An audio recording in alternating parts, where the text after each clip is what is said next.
Saksakalyan gunarnavasya Vande Guru Sri Charanarvindam.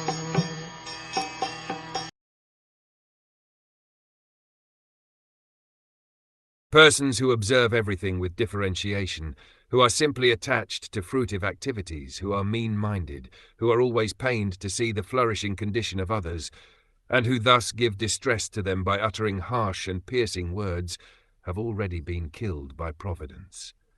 Thus there is no need for them to be killed again by an exalted personality like you.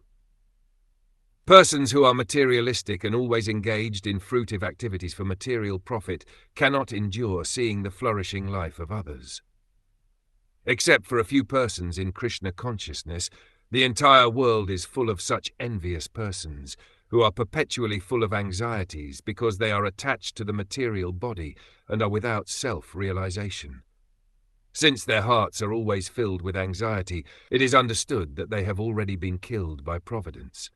Thus Lord Shiva, as a self-realized Vaishnav, was advised not to kill Daksha.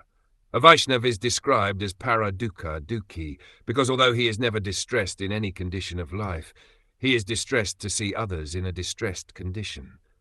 Vaishnavas, therefore, should not try to kill by any action of the body or mind, but should try to revive the Krishna consciousness of others out of compassion for them. The Krishna consciousness movement has been started to deliver the envious persons of the world from the clutches of Maya, and even though devotees are sometimes put into trouble, they push on the Krishna consciousness movement in all tolerance. Lord Chaitanya advises, one can chant the holy name of the Lord in a humble state of mind, thinking himself lower than the straw in the street. One should be more tolerant than the tree, devoid of all sense of false prestige and ready to offer all respects to others. In such a state of mind, one can chant the holy name of the Lord constantly. A Vaishnav should follow the examples of such Vaishnavas as Haridas Thakur, Nityanand Prabhu, and also Lord Jesus Christ.